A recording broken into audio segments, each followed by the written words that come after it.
জানাজার জামাত কোন মাঝি খবরদার আমার তরি যেন বেরে না আমার নৌকা যেন ডুবে না মন মাঝি খবরদার সাড়ে তিন হাতে নৌকার খাঁচা মন মাঝি রে ঘন ঘন জোড়া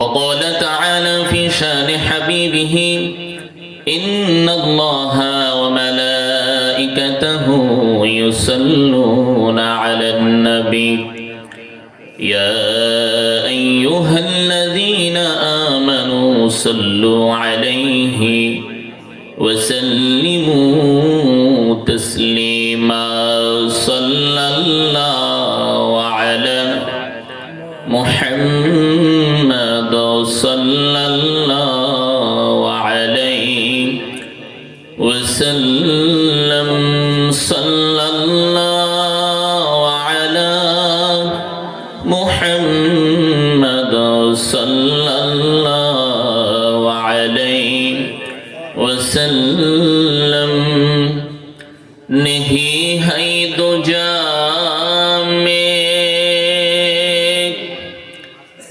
मिसाले मुहम्मद जमाल खुदा है कमाले मुहम्मद सल्लल्लाहु अलैहि मुहम्मद सल्लल्लाहु अलैहि वसल्लम सल्लल्लाहु अला मुहम्मद सल्लल्लाहु अलैहि वसल्लम बलगल उला बिकमालिही كشف الدجى بجماله حسنت جميع خصاله صلوا عليه وآله لا إله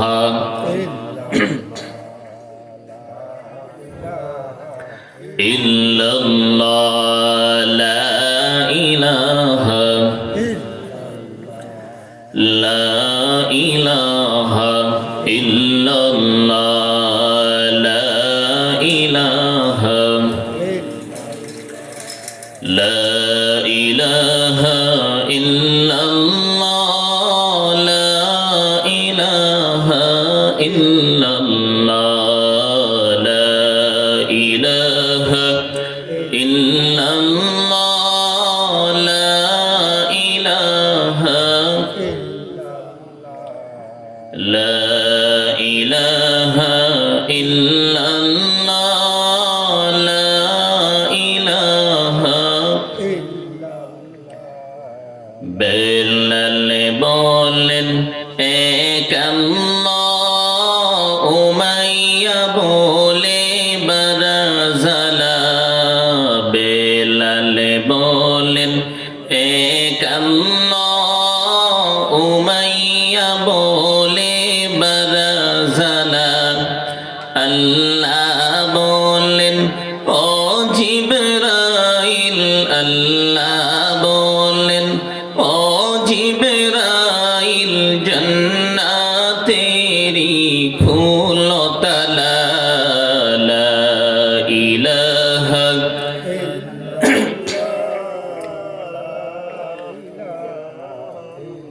ইল্লাল্লাহ লা ইলাহা ইল্লাল্লাহ লা ইলাহা আসিয়া বলেন এক আল্লাহ ফেরাউন বলে বারাজালা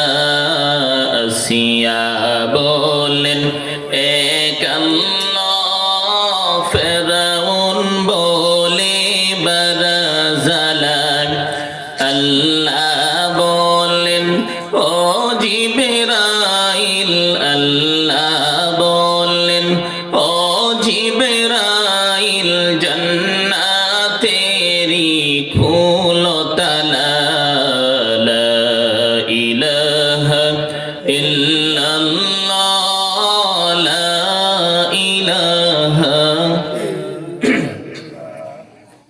লা ইলাহা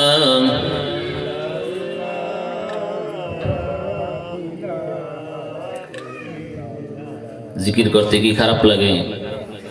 জিকির বললে লাভ আছে না নাই? কম লাভ না বেশি লাভ?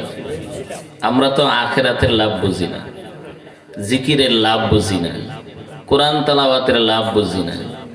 আমরা বুঝি গাড়ি চালাইলে, দোকানে বসে ব্যবসা করলে লাভ আছে, ঠিক না বে ঠিক? তো কালিমার লাভ, জিকিরের লাভ আমরা বুঝি না। কথা বলুন ঠিক না বে ঠিক? हमेशा जिकिर करो मोमिन गाफिल थईको ना हमेशा जिकिर करो मोमिन गाफिल थईको ना जिकिर करसेन इब्राहिम नबी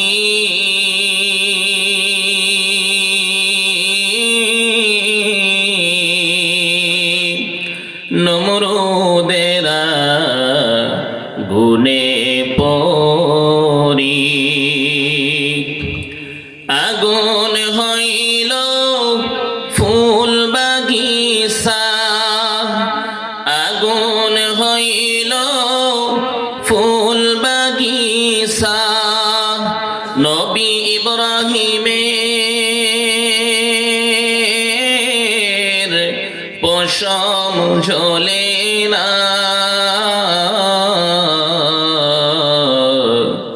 हमेशा जिकिर करो मोमिन गाफिल थईको ना ला इलाहा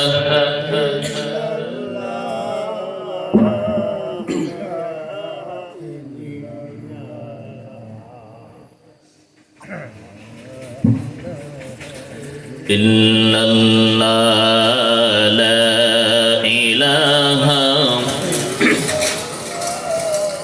ला इलाहा ला इलाहा इल्लल्लाह ला इलाहा ला इलाहा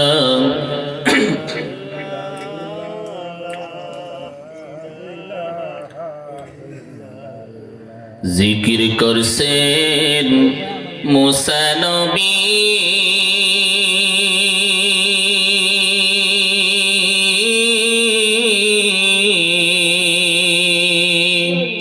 तुर पाहाड़े गेलेन चली खुदार नूरे पाहाड़ जले खुदार नूरे পাহাড় জ্বলে নবী মুসা জ্বলে না हमेशा जिकिर करो मोमिन गाफिल थईको ना ला इलाहा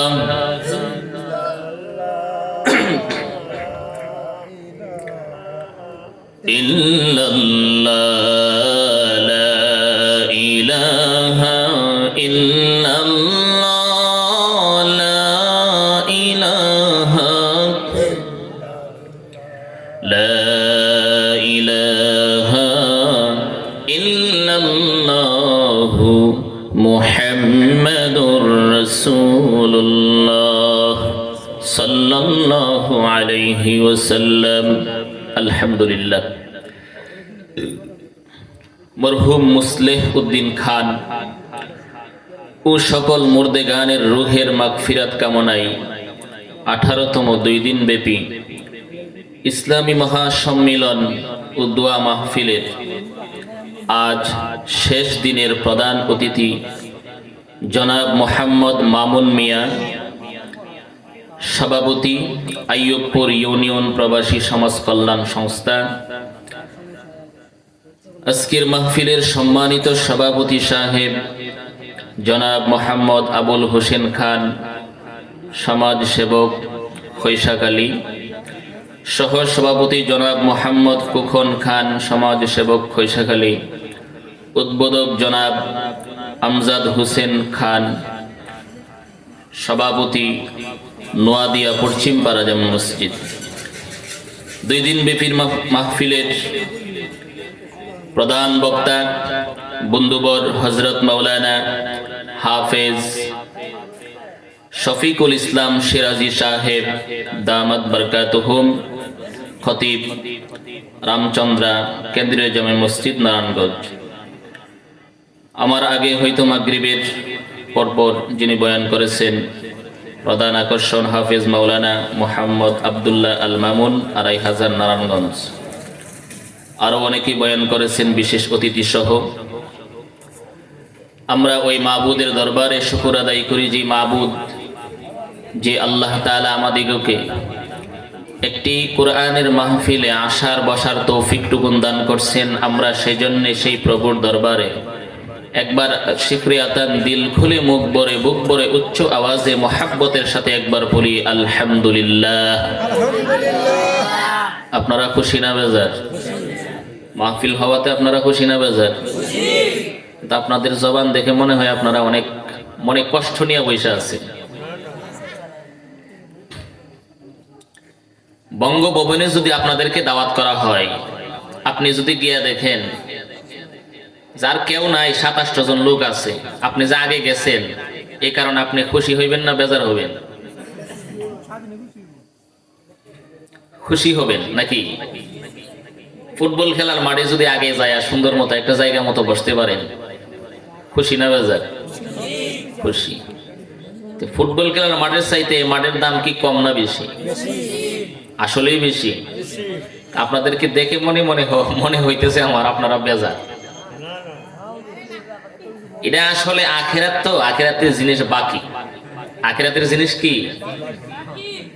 বাঙালি যত নগদ তত বুঝে বালা, বাকিটা বুঝে না। ঠিক না বেঠিক? বাকি না ভাই।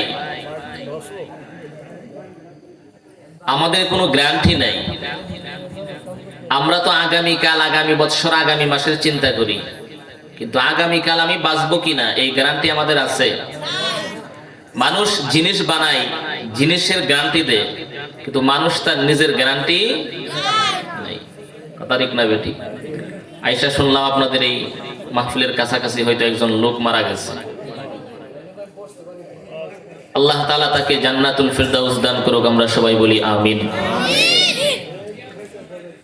এমনি করে দুনিয়া থেকে চলে যাইতে হবে।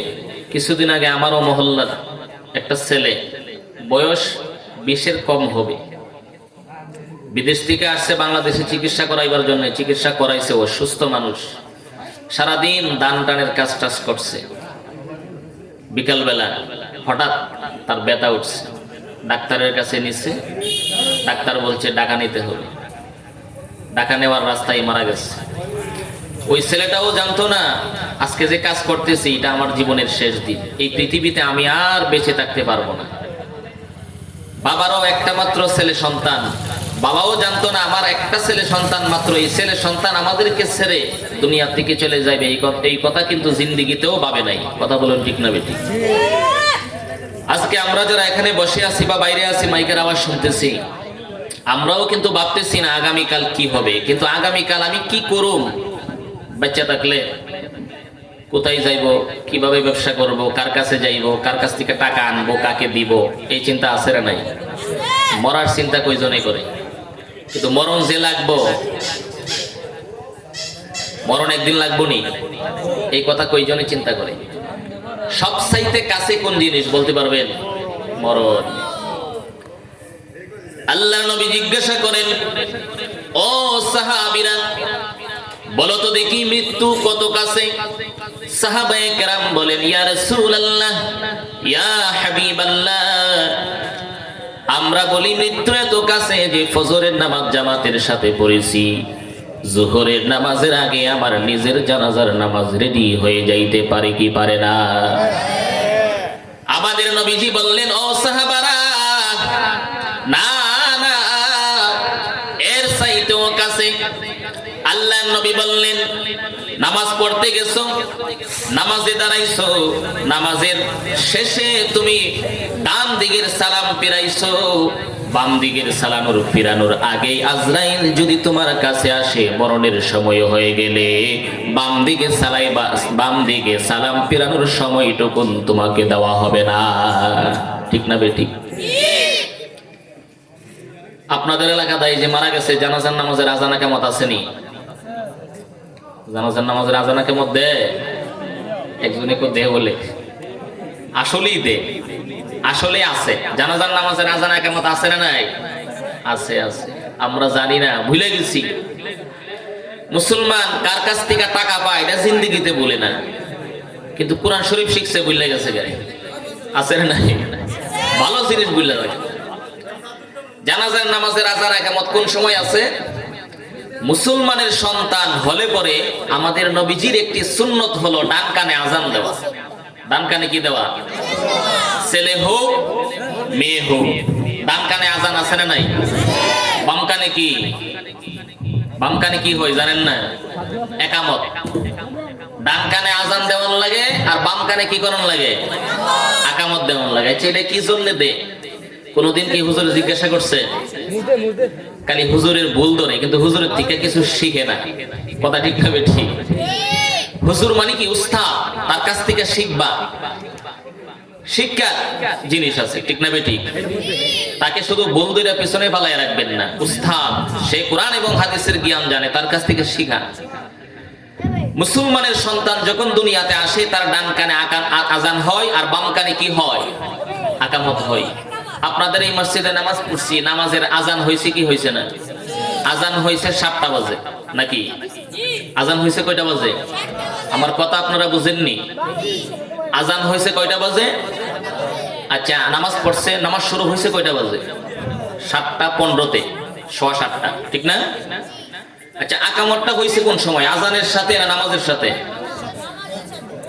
তাহলে আজান দিছে 7টা, নামাজ শুরু হয়েছে 7:15-তে, আকামত দিছে কোন সময়? 7:15-তে। অর্থাৎ আকামত দিলে আর কোন সময় বাকি থাকে না। কথা ঠিক না বেঠিক? ও মুসলমানের সন্তান শুনুন, আল্লাহর নবীর সুন্নত হলো ডান কানে আজান দেওয়া আর বাম কানে আকামত দেওয়া।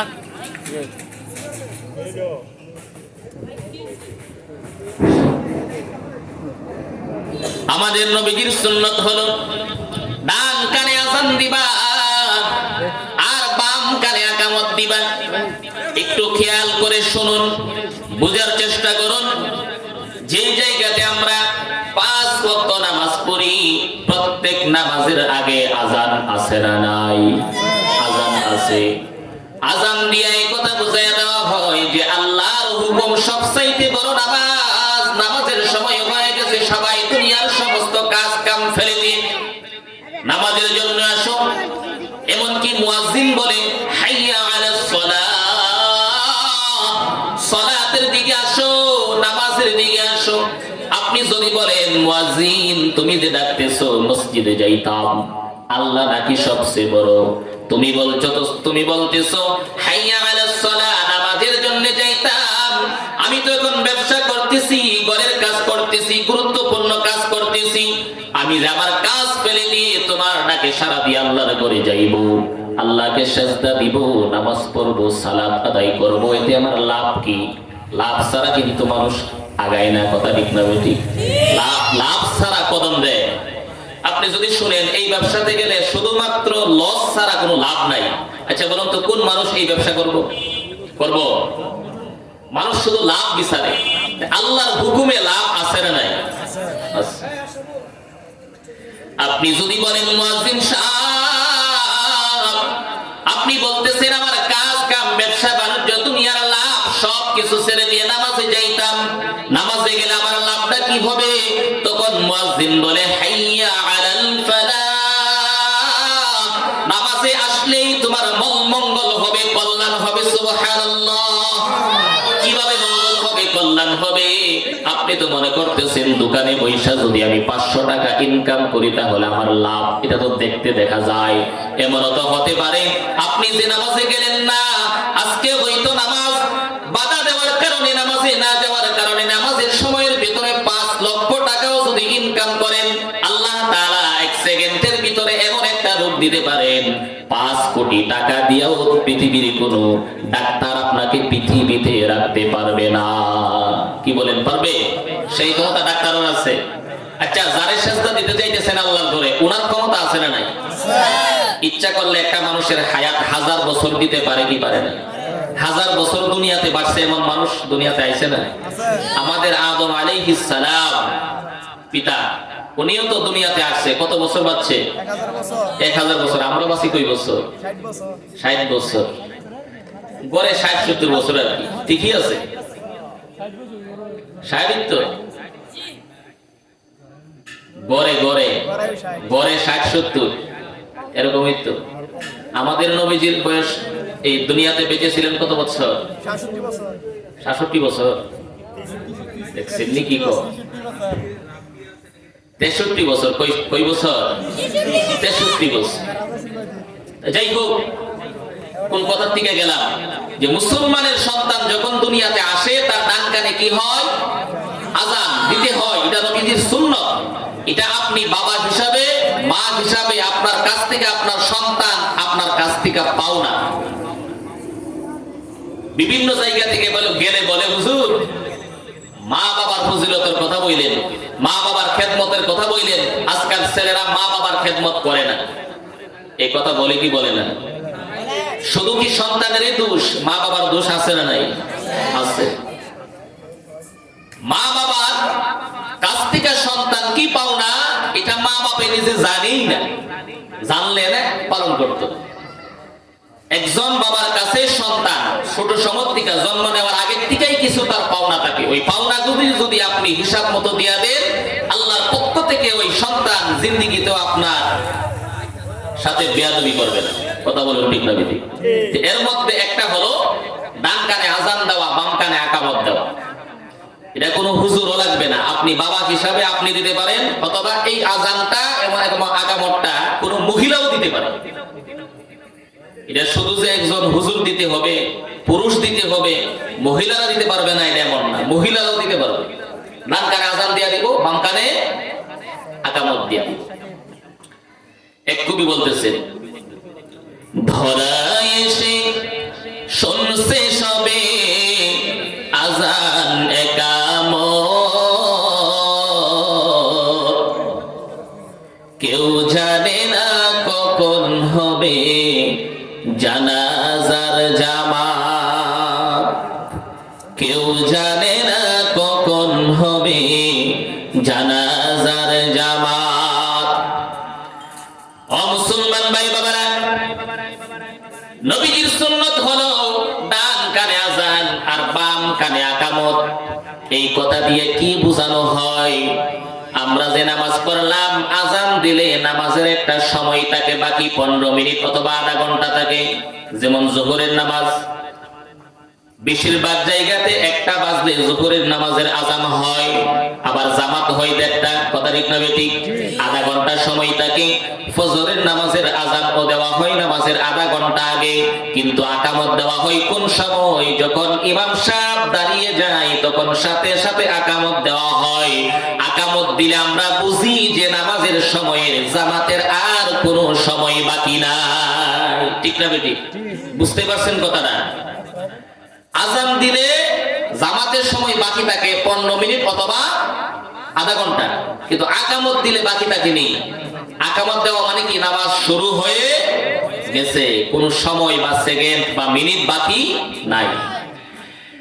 আল্লাহর নবী তার সুন্নতের মধ্যে আমাদেরকে জানায়া দিয়েছেন, ও দুনিয়ার মুসলমানেরা, আযান দিলে জামাতের সময় বাকি থাকে 15 মিনিট আধা ঘন্টা।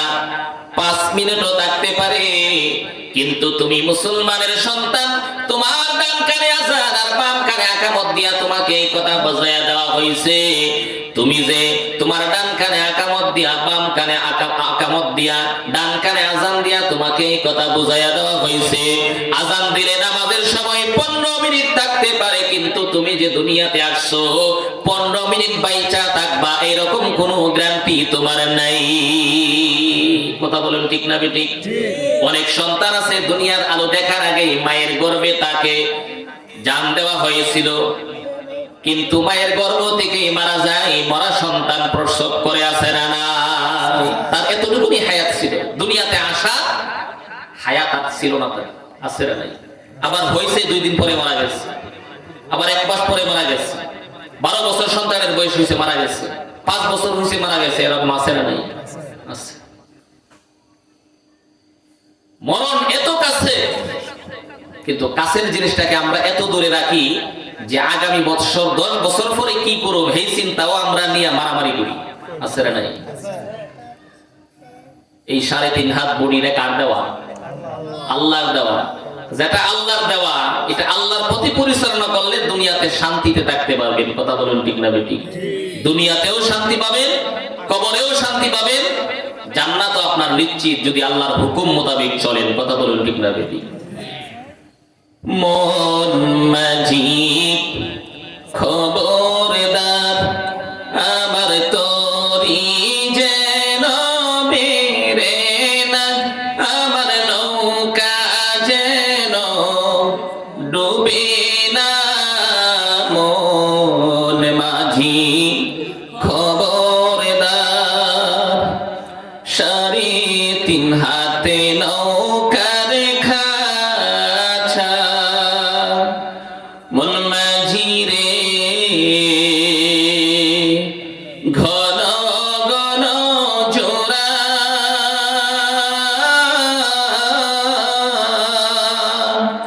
সেই নৌকা কান বাইতে আমার তো মন মাঝি রে হাল হইল গোরা রে।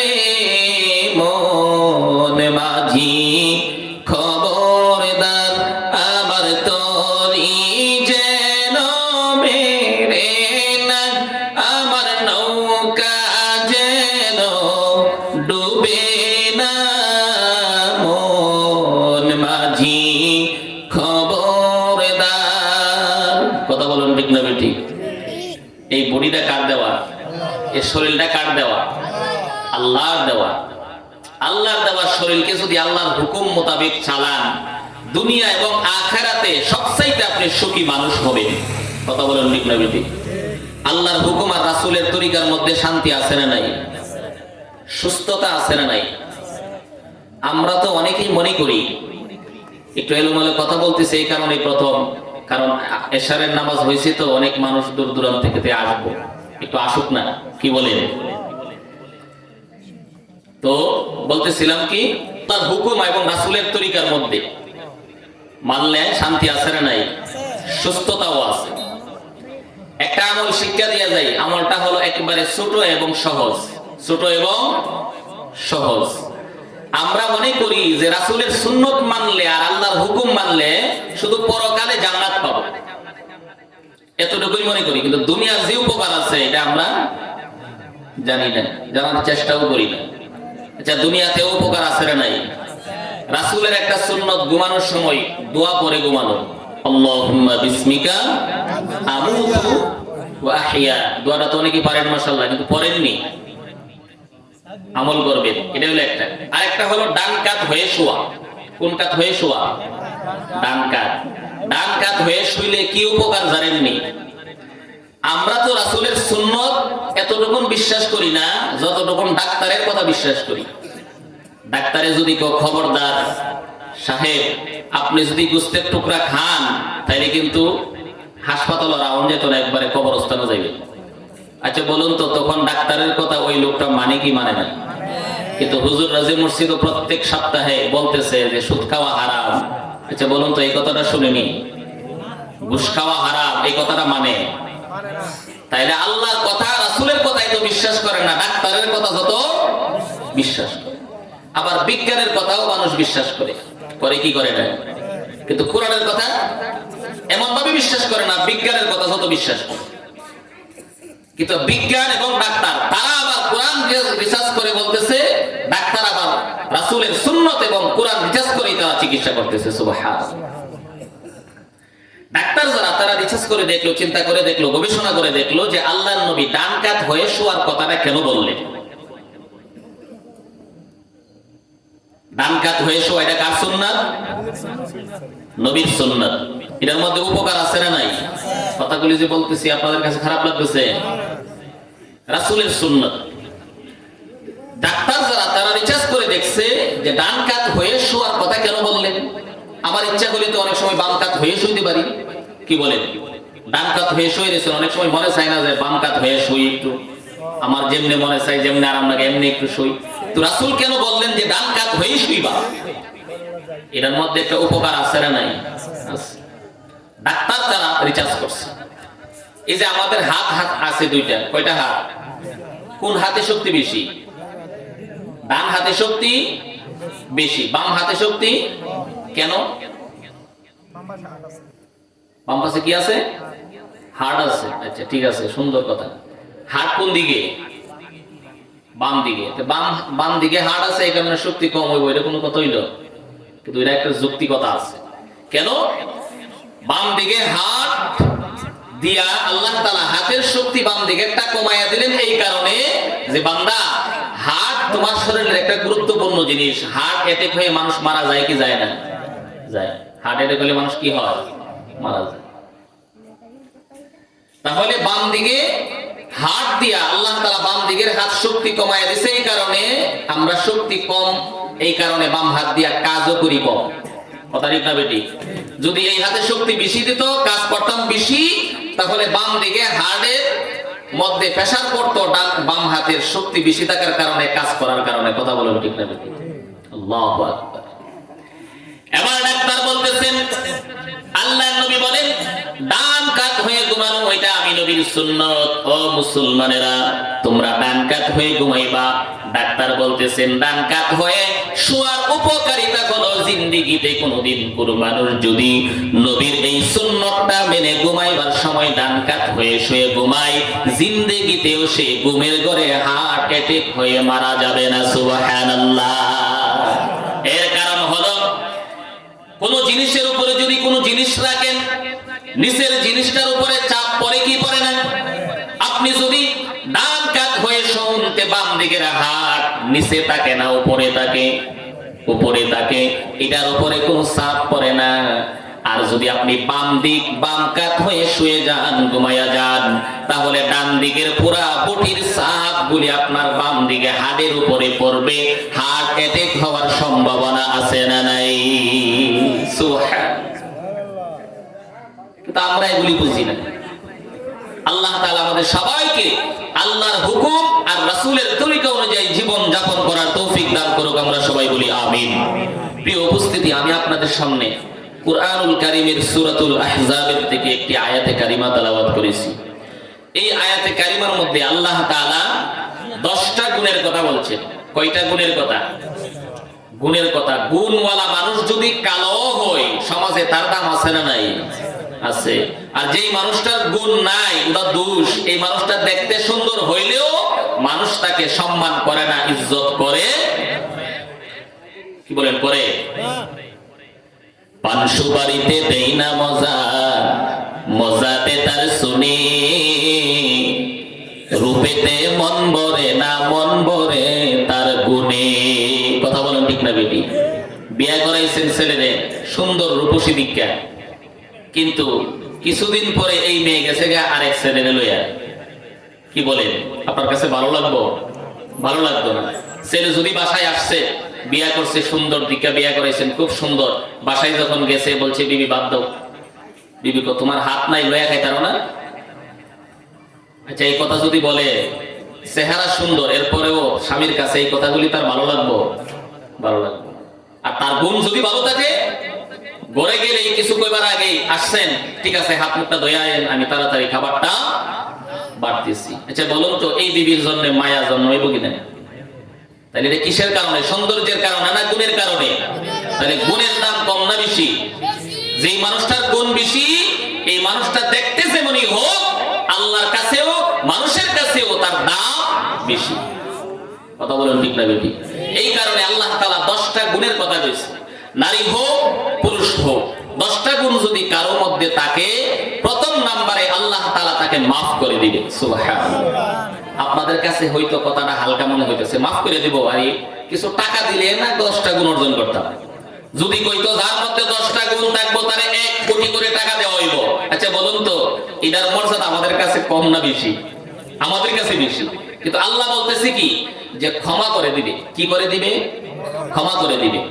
আপনাদের এলাকায় যদি এমন একটা লোক থাকে, যে লোকটার 5টা সন্তান এই 5 লক্ষ টাকা মাসে ইনকাম করে, আপনারা কি বলবেন? সে সফল।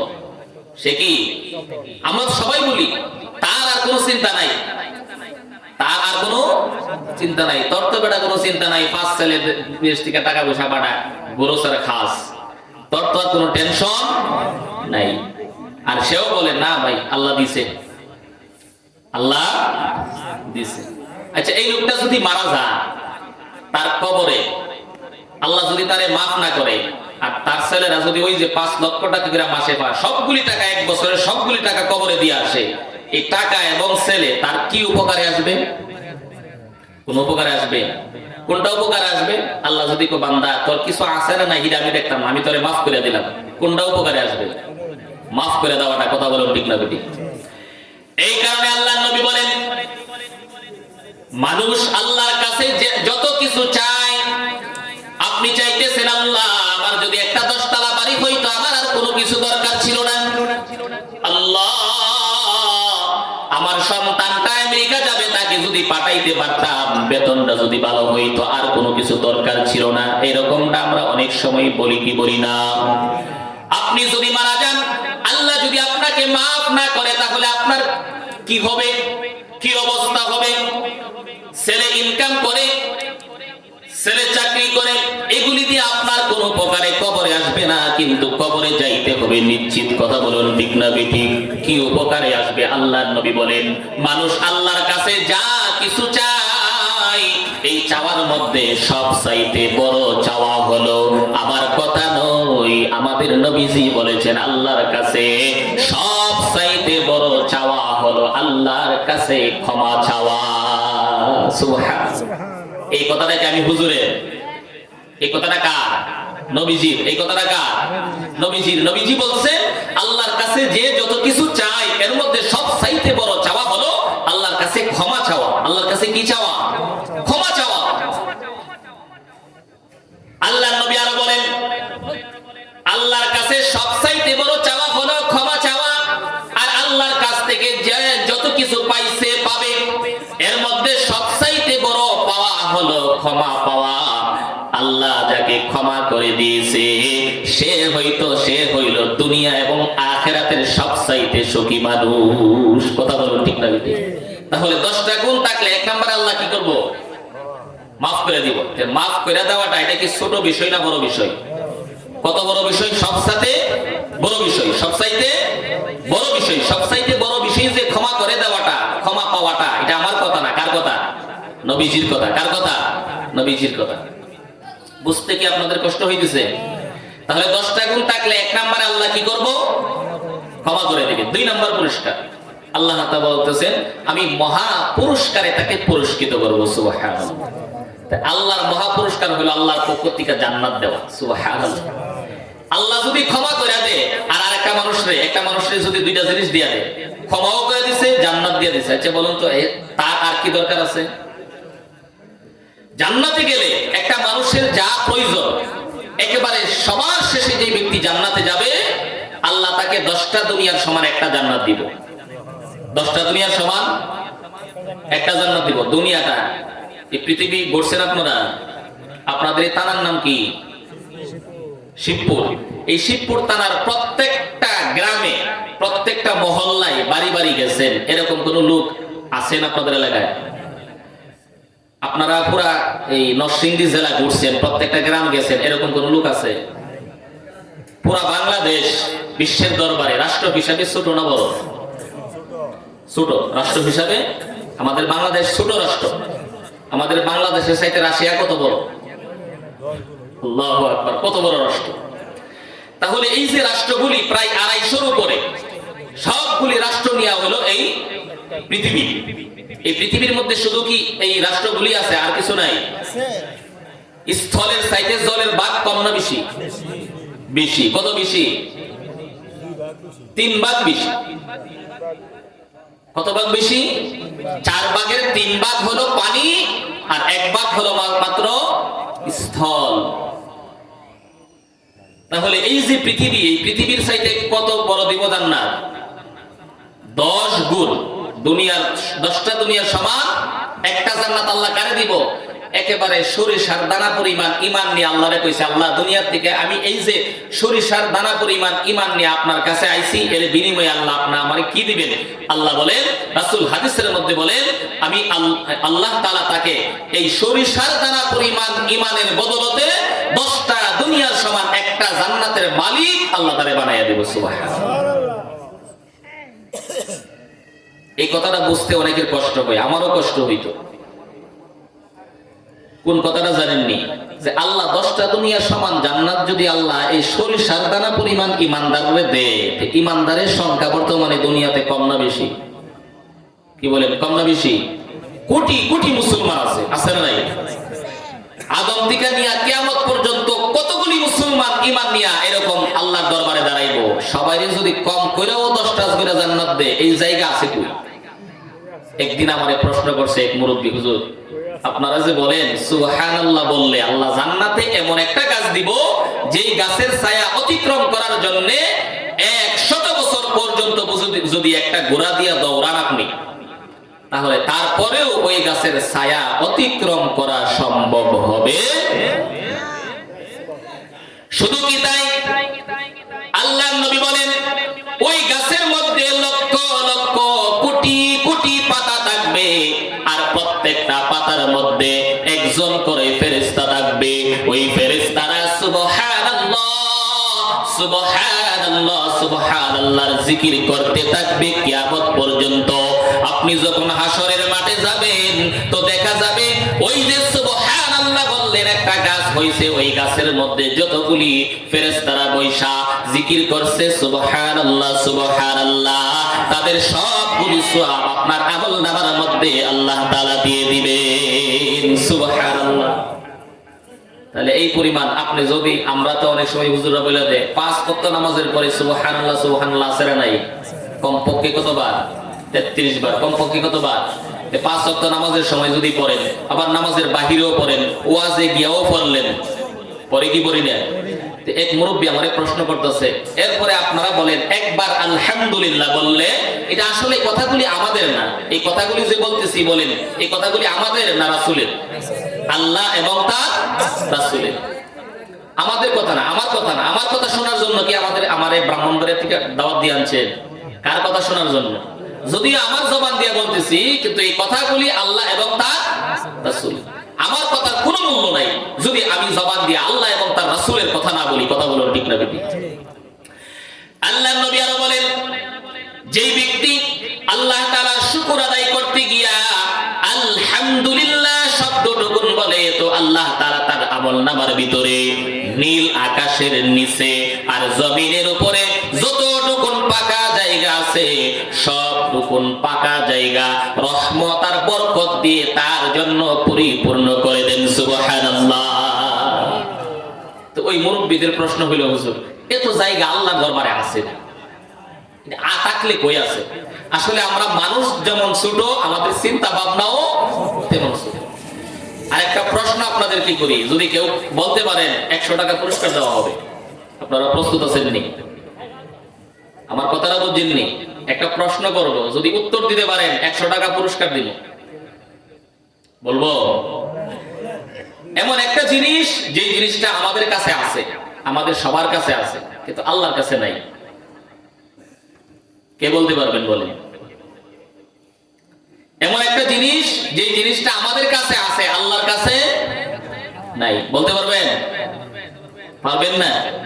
বলে দেবো, মনে রাখবেন তো, আল্লাহর কাছে একটা জিনিস নাই, এটার নাম হইল অভাব। নাম কি? আল্লাহর কাছে কি কোনো অভাব আছে? আচ্ছা, এই জিনিসটা আমাদের কাছে একটা দুইটা আসেনি?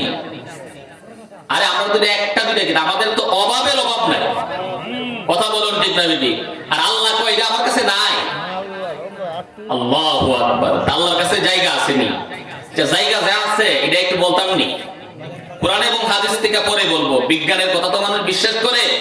বিজ্ঞান এবং ডাক্তার, দুনিয়ার যত মানুষ আছে সমস্ত মানুষের গণনা এক করলেও যেই জায়গাতে শেষ হবে ওই জায়গা থেকে রাসূলুল্লাহর হিসাব এবং আল্লাহর হিসাব ওই জায়গা থেকেই শুরু হবে। সুবহানাল্লাহ। বুঝেন তো আমার কথা? এবার একটু বলি, আল্লাহর কাছে যে কি পরিমাণ জায়গা আছে। বিজ্ঞান বলতেছে, বিজ্ঞান যে গবেষণা করে তাদের একটা সীমাবদ্ধতা আছে, এর উপরে যাইতে পারে না। এর উপরে, আচ্ছা আকাশ একটা আছে না নাই? আসমান আছে না নাই? আছে। আসমানের কথা কোন শিব আছে না নাই? কেউ যদি আসমান বিশ্বাস না করে তার ঈমান থাকবে না। বর্তমানে অনেক মানুষ আছে বলে, আরে এই জামানাতে আইসা আবার এই জিন টিন বিশ্বাস করে, এটা কি হইলনি? মনে রাখবেন, জিন যদি কেউ বিশ্বাস না করে তারও ঈমান থাকবে। জিনের কথা কোরআন শিব আছে না নাই? জিনের নামে তো সূরাই আছে। এর মধ্যে সবচাইতে ছোট্ট একটা সূরা, একবারে সবার শেষে 114 নম্বর সূরা, সূরাতুন নাস। সূরাতুন নাস অর্থ কি? নাসানাসি। নাস অর্থ কি? কি বলেন? নাসানাসি। নাস অর্থ মানুষ। আর এই দেশের কিছু বাউল আছে আল্লাহর কোরআনকে বিকৃত করে তারা। কথা বলেন ঠিক না বেটি? তারা বলে নাস অর্থ বলে নাসানাসি। বই কিবা বলে, যে যেই জিনিস জানে না তার উচিত না সেই কথা নিয়ে, সেই বিষয় নিয়ে কথা বলা। কথা বলেন ঠিক না বেটি? আরে বেটা, তুই গান গাছ, গানই গা। তুই কেন কোরআন এবং আল্লাহকে নিয়ে, রাসূলকে নিয়ে তুই গান গাবি? কথা বলেন ঠিক না বেটি? সূরা নাসের মধ্যে জিনের কথা আছে না নাই?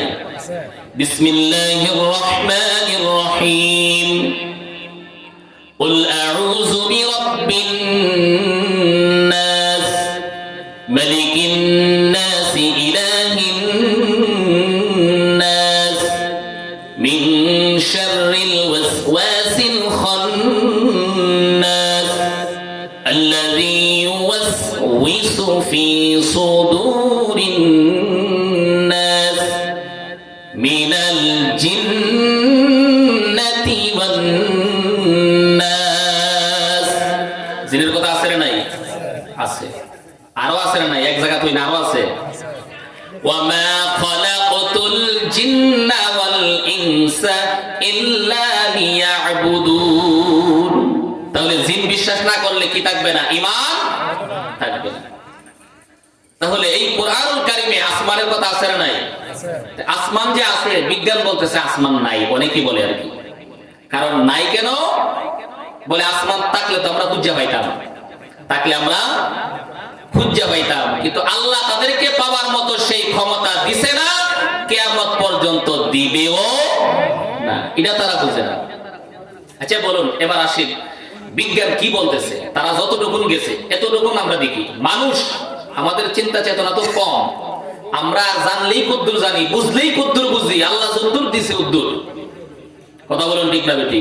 এর চাইতে তো বেশি বোঝার ক্ষমতা আমাদের নাই। ঠিক না বেটি? বিজ্ঞান বলতেছে যে আল্লাহ যে প্রথম আকাশ সাজাইছে, এই যে আপনারা দেখতেছেন জারবাতি ধরতেছে, তারকা তো এর থেকেও ছোট দেখা যায়, এর থেকেও ছোট দেখা যায়। একটু আগে যে বললাম পৃথিবীর কথা, এই পৃথিবীতে 250-র উপরে রাষ্ট্র আছে, তারপর আছে সাগর। সাগরের পরিমাণ হইল পৃথিবীর চাইতে আরো, স্থলের চাইতে আরো বেশি। এই পৃথিবীর চাইতে 13 লক্ষ গুণ বড় কি? সূর্য। 13 লক্ষ গুণ বড় সূর্য। আর তারকা কত বড়? সূর্যের চাইতে ছোট না বড়? বড়। কত বড়? বিজ্ঞান বলতেছে, বিজ্ঞান বলতেছে যে পৃথিবীর চাইতে 13 লক্ষ গুণ বড় সূর্য, সেই সূর্যের চাইতে 33 কোটি গুণ বড় এক একটা তারকা। সুবহানাল্লাহ বলবেন। এটা কে বলতেছে? বিজ্ঞান। বিজ্ঞান বলতেছে। তারকার কথা কোরআন শরীফে আছে না নাই? আছে। তারকার নামে সূরাই আছে। আল্লাহ তাআলা বলেন, ওয়াস সামা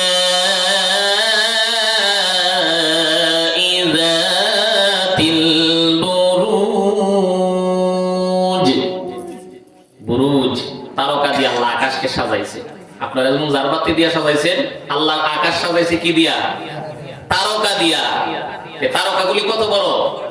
এই জারবাতির সমান। পৃথিবীর চাইতে 13 লক্ষ গুণ বড় সূর্য, আর সেই সূর্যের চাইতে 33 কোটি গুণ বড় এক একটা তারকা। আচ্ছা, এই তারকাগুলি যে 33 কোটি গুণ বড় সূর্যের চাইতে, এই তারকা আকাশে কতটা আছে? আল্লাহ এবং তার রাসূল কি বলছে এটা পরে, বিজ্ঞান কি বলতেছে আগে শুনি। বিজ্ঞান বলতেছে এমন 33 কোটি গুণ সূর্যের চাইতে বড় এই তারকা, এই তারকাগুলি আকাশের মধ্যে প্লেটের মতো আছে, এগুলিকে বলা হয় গ্যালাক্সি। এগুলিকে কি বলা হয়? গ্যালাক্সি, প্লেটের মতো। এই এক একটা প্লেটের মধ্যে 500 বিলিয়ন তারকা এক একটা গ্যালাক্সির মধ্যে আছে। সুবহানাল্লাহ। এবার আকাশে কি পরিমাণ তারকা আছে আরেক বিজ্ঞানে বলতেছে। ওই বিজ্ঞান বলতেছেন আকাশে আল্লাহ তাআলা কি পরিমাণ তারকা বানায় রাখছে, মরুভূমির মধ্যে যে বালুকণা আছে সবগুলি বালুকণা গণে শেষ করতে পারলেও আল্লাহর আকাশের তারকাগুলি গণে কোনোদিন শেষ করা সম্ভব হবে না। সুবহানাল্লাহ। কি কথাটা বিজ্ঞানে কইছে একটু চিন্তা করছেন? মরুভূমি ছিলেননি, মরুভূমির বালুর কণা। আপনাদের এলাকাতে নরসিংদী দিয়ে টাক দিয়ে বালু যায়নি। এক টাক বালু যদি দিয়া দেন নরসিংদীর সব মানুষেরা যে বন্যা শেষ করো, কই দিনে শেষ করতে পারবো? তাহলে বিজ্ঞান কি বলতেছে? মরুভূমির বালুর কণা কথা বলতেছে। মরুভূমির বালুর কণা গণে শেষ করতে পারলেও আল্লাহর আকাশের তারকা গণে শেষ করা সম্ভব হবে। সুবহানাল্লাহ। এই তারকাগুলি বিজ্ঞান যে বলতেছে এদের হিসাব, এটা কি দ্বিতীয় আকাশে না প্রথম আকাশে? প্রথম আকাশের শেষ পর্যন্ত তো যাইতে পারে নাই, তারা যতদূর গেছে এতটুকুনের কথা তারা বলতেছে। যাই হোক, বিজ্ঞান নিয়ে আরো কথা আছে। এবার আসুন নবীজি কি বলেন। আল্লাহর নবী বলেন আল্লাহ তাআলা 7টা আকাশ বানাইছেন, 7 জমিন বানাইছেন। 7 আকাশ আর 7 জমিন একটা একটা থেকে কত বড়? আল্লাহর নবী বলেন মরুভূমির মধ্যে যদি তুমি তোমার আংটিটা ফেলে দাও, হাতের আংটি আর কত বড় হবে? আল্লাহর নবী বলেন মরুভূমির মধ্যে যদি তুমি তোমার আংটিটা ফেলে দাও, পুরা মরুভূমির তুলনায় তোমার আংটি যত ছোট, আল্লাহর দ্বিতীয় আকাশের তুলনায় আমরা যে আকাশের নিচে আছি এই আকাশটা এত ছোট। সুবহানাল্লাহ। আল্লাহর নবী আরো বলেন তৃতীয় আকাশ কত বড়? নবীজি বলেন মরুভূমির মধ্যে যদি তুমি তোমার আংটি ফেলে দাও, গোটা মরুভূমির তুলনায় তোমার আংটি যত ছোট হবে, তৃতীয় আকাশের তুলনায় তোমার দ্বিতীয় আকাশ এত ছোট হবে। এমনি করতে করতে 7 আসমান একটা আরেকটার চাইতে এমনি করে বড়। এবার আমরা যদি বলি, আপনারা যদি বলেন যে হুজুর আল্লাহ কোরআনের মধ্যে কি বলে? কোরআনের মধ্যেও 7 আকাশ আর 7 জমিনের কথা আছে না নাই? কোরআন শরীফে একটা আয়াত আছে, কোরআন শরীফের সরদার বলা হয়, সবচাইতে দামি, সবচাইতে ফজিলতপূর্ণ একটি আয়াত। আপনারা বলতে পারবেন আয়াতটার নাম কি? আয়াতুল কুরসি। এই জিনিসটা আপনারা জানেন না? কোরআন শরীফে যতগুলি আয়াত আছে, কোরআন শরীফের শুরু বিসমিল্লাহ দিয়া, নাস দিয়া শেষ, এই এখান থেকে যত আয়াত আছে সবগুলি আয়াতের মধ্যে শ্রেষ্ঠতম আয়াত হলো আয়াতুল কুরসি। এই আয়াতুল কুরসি নাম হওয়ার কারণ কি? কুরসি এটা একটা শব্দ, আরবি শব্দ। এই কুরসি অর্থ তো আমি যে চেয়ারে বসে রয়েছি, এই চেয়ারের নাম হলো আরবিতে বলা হয় কি? কুরসি। তাহলে এই আয়াতুল কুরসির মধ্যে কুরসি শব্দটা আছে বিদায় এই আয়াতের নাম হয়েছে কি? আয়াতুল কুরসি। এই আয়াতুল কুরসির মধ্যে আল্লাহ তাআলা বলতেছেন আল্লাহর কুরসি আছে একটা, আরশের উপর একটা কি আছে? আল্লাহ একটা কুরসি আছে। ওই কুরসিটার কথা আল্লাহ তাআলা বলতেছেন। আল্লাহ তাআলা বলেন আল্লাহু লা ইলাহা ইল্লা হুয়াল হাইয়ুল কাইয়্যুম লা তাখুযুহু সিনাতুন ওয়া লা নাওম লাহু মা ফিস সামাওয়াতি ওয়া মা ফিল আরদ। আল্লাহ তাআলা বলতেছেন ওয়াসিআ কুরসিয়ুহুস সামা, 7 আকাশ, ওয়াল আরদ। আল্লাহ তাআলা বলতেছেন 7 আকাশ আর 7 জমিন আমি আল্লাহর যে একটা কুরসি আছে এই কুরসির নিচে খোসার মতো পড়ে আছে। সুবহানাল্লাহ। তাহলে চেয়ারটা কত বড়? 7 আকাশ আর 7 জমিন আল্লাহর চেয়ারের নিচে পড়ে আছে। একটা ডিমের খোসা বলেন অথবা কমলার খোসা বলেন, এর চাইতেও ছোট আল্লাহর কুরসির নিচে এরকম 7 আসমান 7 জমিন পড়ে রয়েছে। সুবহানাল্লাহ। তাহলে চেয়ারটা কত বড়? আচ্ছা, চেয়ারটা যে আছে কোথায় বলছিলাম? আল্লাহর আরশে। কোথায় আছে? আচ্ছা, চেয়ারটা আপনারা স্টেজের উপরে রাখছেন, চেয়ারটার তুলনায় স্টেজটা বড় না চেয়ারটা বড়? চেয়ারটা ছোট, স্টেজটা বড়। তাহলে আল্লাহর আরশ, চেয়ারটা যদি এত বড় হয়, যেই জায়গাতে রাখছে ওই জায়গাটা কত বড় হবে? আল্লাহু আকবার। আল্লাহর নবী বলেন ওই চেয়ারটা হলো একটা মাটির মধ্যে যেমন একটা আংটি রাখলে যত ছোট দেখা যাবে, আল্লাহর আরশের তুলনায় আল্লাহর কুরসিটা এত ছোট দেখা যায়। সুবহানাল্লাহ। আচ্ছা, এবার বলেন তো, যে কথাটা বোঝাইতে চাইছিলাম, আমার মুরব্বীরা প্রশ্ন করছিল, হুজুর আল্লাহর কাছে এই পরিমাণ জায়গা আসেনি। আমি যখন এইগুলি পড়লাম তখন চিন্তা করে দেখলাম, আল্লাহ 7 আসমানের উপরে যে জান্নাত আছে, ওইখানে জান্নাত দেওয়ান লাগতো না।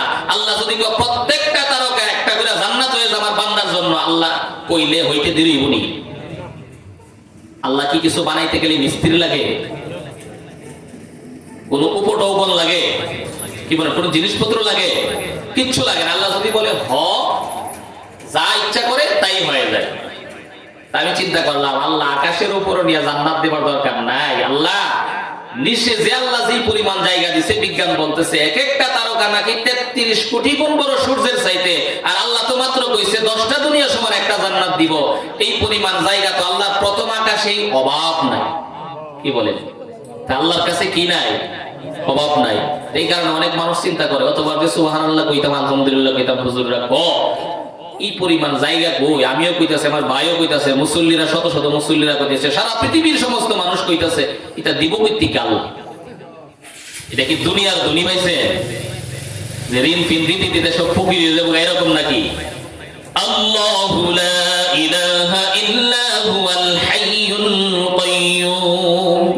ফুল পাওয়ার, আল্লাহ পাওয়ার কোন সময় বাড়েও না কমেও না।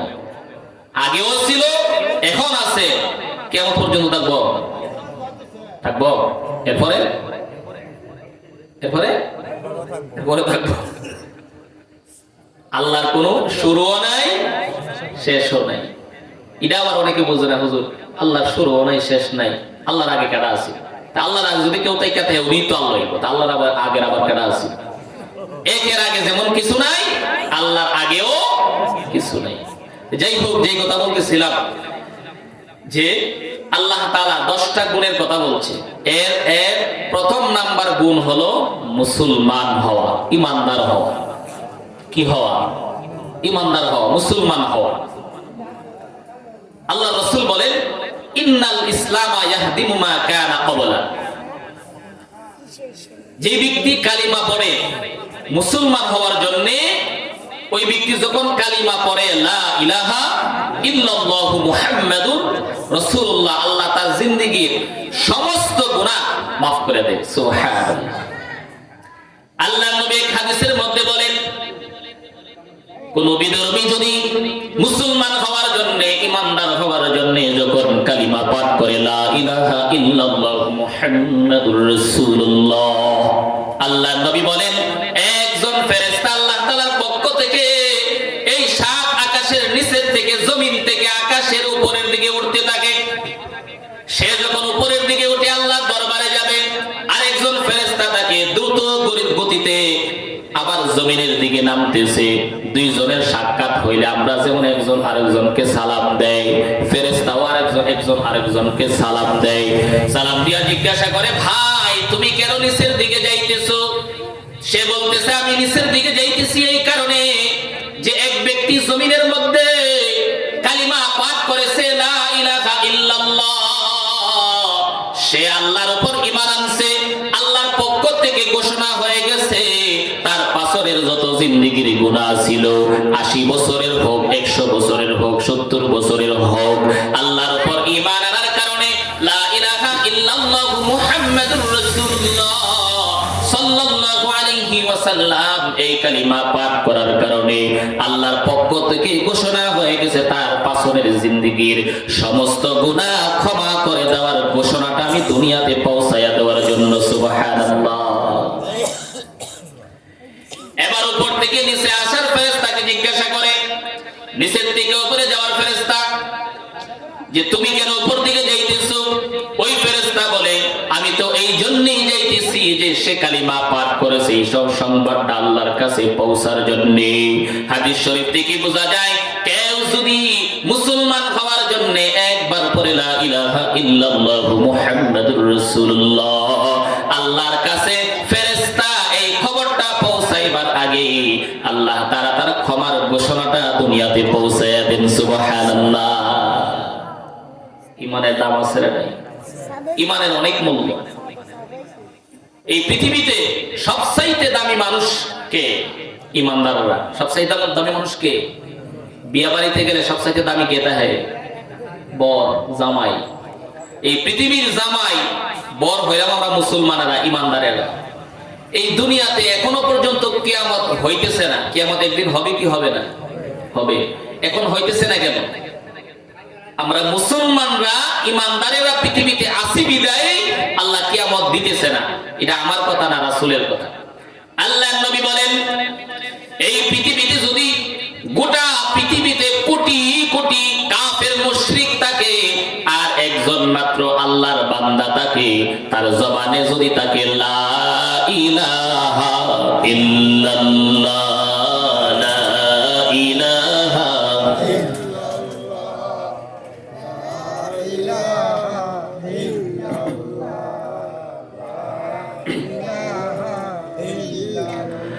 লা ইলাহা ইল্লাল্লাহু মুহাম্মাদুর রাসূলুল্লাহ সাল্লাল্লাহু আলাইহি ওয়াসাল্লাম। আল্লাহর নবী বলেন, এমন একজন ব্যক্তি যদি পৃথিবীতে বেঁচে থাকে, তার জবান দিয়া শুধু বাহির হয় আল্লাহ আল্লাহ আল্লাহ আল্লাহ শব্দ বলে, বেশি বেশি আমল করতে পারে না, এই একটা আল্লাহ বলনেওয়ালা লোকের জন্য আল্লাহ তাআলা গোটা দুনিয়া টিকায় রাখবেন। কোটি কোটি কাফেরদেরকে খানা দিবেন, দুনিয়া ধ্বংস করবেন না, শুধুমাত্র একজন ইমানদারের জন্য। সুবহানাল্লাহ। তাহলে ইমানদারের দাম আছে না নাই? আপনারা মনে করতেছেন তাহলে তো আমরা তো দামি হই, আমরা তো ঈমান আছে, আমরা মুসলমান। কি বলে? আল্লাহ তাআলা কোরআনের বিভিন্ন জায়গাতে ঈমানদারদেরকে বলতেছেন, যারা ঈমান আনছো নিজেদেরকে ঈমানদার মনে করো, তোমরা আবার ঈমান আনো। এটা কোরআন শরীফের আয়াত। আল্লাহ তাআলা বলতেছেন, ইয়া আইয়ুহাল্লাযীনা আমানু আমিনু বিল্লাহি ওয়া রাসূলিহি। আল্লাহ তাআলা বলতেছেন, হে ঈমানদারেরা, আল্লাহর উপর আবার ঈমান আনো, রাসূলের উপর, কিতাবের উপর আবার ঈমান আনো। তোমরা এর মানে কি? ঈমানকে নবায়ন করো। আমরা অনেক সময় গাড়ি নষ্ট হয়ে গেলে, মেশিন নষ্ট হয়ে গেলে এটা কি করি? সার্ভিসিং করি, পরিষ্কার করি, পরিচ্ছন্ন করি। করলে কি হয়? আগের থেকে ভালো সার্ভিস দেয়। আর আমরা যে ঈমানদার, শুক্রবারের নামাজ কোন রকম ভাবে পইরা গেলে গা আর মনে থাকে না। বুঝতে হইব ঈমানের মধ্যে জং ধরছে। কি ধরছে? নামাজ পড়তে গেলে ভালো লাগে না। ইমাম সাহেব যদি 5 মিনিট শুক্রবার দেরি করে, তাহলে বোঝা যায় হুজুর বললে ইশারা দিব, হুজুর সময় এসে গেছে, তাড়াতাড়ি করে। ষষ্ঠ লোকে বয়া গিয়া যদি 10 মিনিট দেরিও, বাড়ির থেকে ফোন দে, এই আইতা না, তোমার লাগে এক লোক বয়েছো, আরে কও 10 মিনিট বইতো, 10 মিনিট বইতারে না। ষষ্ঠলের সার দাম আছে, কিন্তু মসজিদে বসে থাকাটা দামি মনে করে না। রাসূলের একটা হাদিস হলো, কেউ যদি নামাজের অপেক্ষায় বসে থাকে, নামাজের অপেক্ষায় কি থাকে? যতক্ষণ বসে থাকে ফেরেশতারা তার আমলনামার মধ্যে নামাজ পড়ার সওয়াব লিখতে থাকে। সুবহানাল্লাহ বলবেন না? তাহলে যত দেরি হইব মসজিদ, এতে লস না লাভ? লাভ। লাভের জায়গা আমরা লাভটা বুঝি না। আমরা বুঝি না ষষ্ঠ লোক পয়সা গীবত করলে লাভ না লস? লস, আসলেই লস। এটা কি আমার কথা? রাসূল বলছেন, কেউ যদি কারো গীবত করে, আপনি আরেকজনের গীবত মানে কি?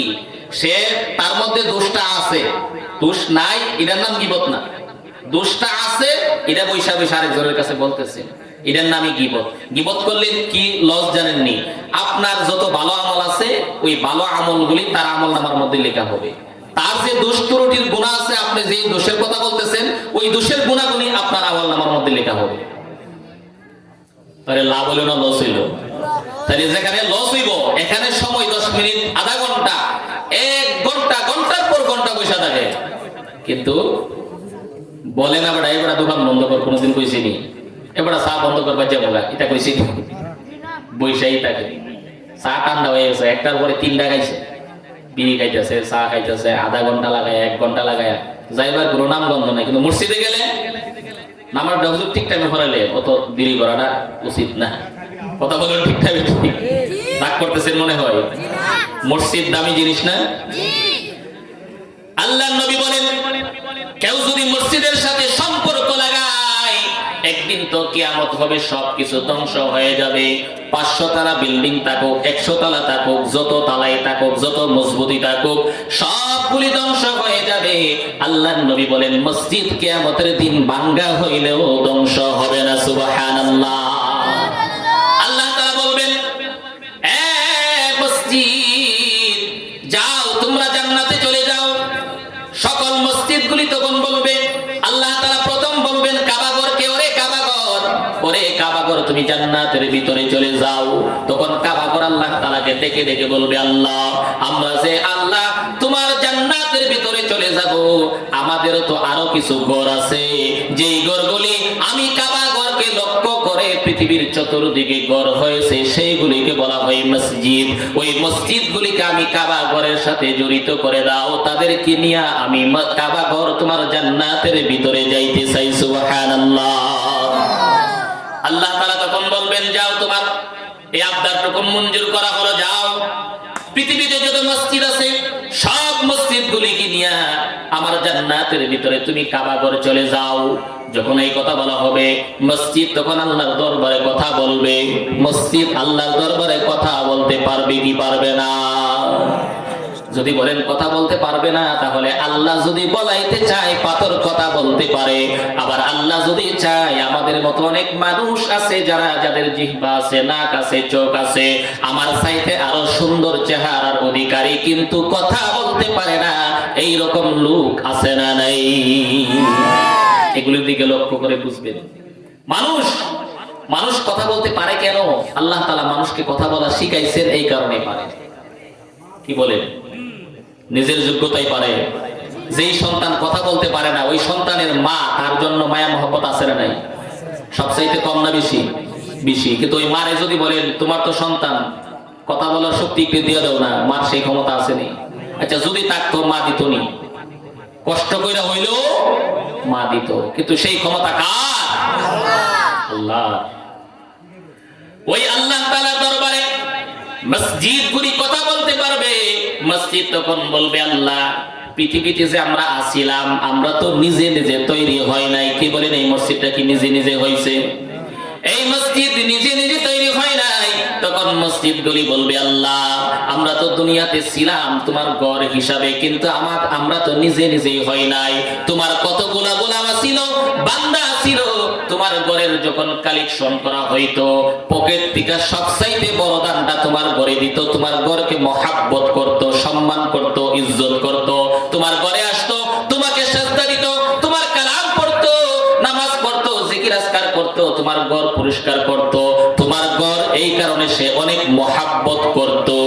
ওই মহাব্বতী লোকদেরকে আমি মসজিদের ভিতরে দিয়ে দাও, তাদেরকে না নিয়ে আমরা মসজিদ তোমার জান্নাতের ভিতরে যাব না। সুবহানাল্লাহ। মসজিদ আল্লাহর দরবারে সুপারিশ করবে কাদের জন্য? যাদের মন আল্লাহর ঘরের সাথে লাগানো আছে। আর মসজিদে গেলে খালি কোন সময় বাইরে যাইব, মসজিদের এটা মহব্বত হইল নাকি? আল্লাহর নবী বলেন, আল্লাহ তাআলা তখন বলবেন, ও মসজিদ যাও, তোমাদেরকে অনুমতি দিলাম, তোমরা যাকে চিনো তাদেরকে নিয়ে ডেকে ডেকে তোমার মসজিদের ভিতরে ঢুকাও। আর ঢুকায়া তোমরা মসজিদ আর তোমাদের আপনজন যারা আছে, পরিবার যারা আছে, আহাল যারা আছে, তাদেরকে নিয়ে তোমরা সকল মসজিদ আমার জান্নাতের ভিতরে চলে যাও। সুবহানাল্লাহ। এই কারণে মসজিদের সাথে সুসম্পর্ক লাগাইবার দরকার আছে না নাই? নাই। কিভাবে লাগাইবেন? যখন যেই অবস্থায় থাকেন না কেন, আল্লাহর নামের যখন ডাক এসে যাবে, আল্লাহু আকবার, আল্লাহু আকবার, এর মানে আল্লাহ তাআলা সব চাইতে বড়। এই কথার ঘোষণা যদি আপনার দিলের মধ্যে বসাইতে পারেন, মহাব্বত যদি বসাইতে পারেন, আমার ব্যবসা বড় না, দুনিয়ার কাজ কর্ম বড় না, আমি দোকান বন্ধ করে দিব, আল্লাহ আমাকে ডাকতেছে, যদিও মসজিদ থেকে মুয়াজ্জিন বলতেছে আল্লাহু আকবার, এটা কিন্তু মুয়াজ্জিনের ঘোষণা না। ঠিক যেমনি ভাবে চেয়ারম্যান যদি কোনো ঘোষণা দেওয়ায়, কোনো মাইকিং দিয়া চেয়ারম্যান সাহেব বলছে এই কথাটা ঘোষণা দেওয়ার জন্য, এই কথাটা যেই বলো, হিন্দু ছেলে দিয়েও যদি মাইকিং করায় চেয়ারম্যানের একটা ঘোষণা, বলুন তো এই ঘোষণার দাম আছে না? না।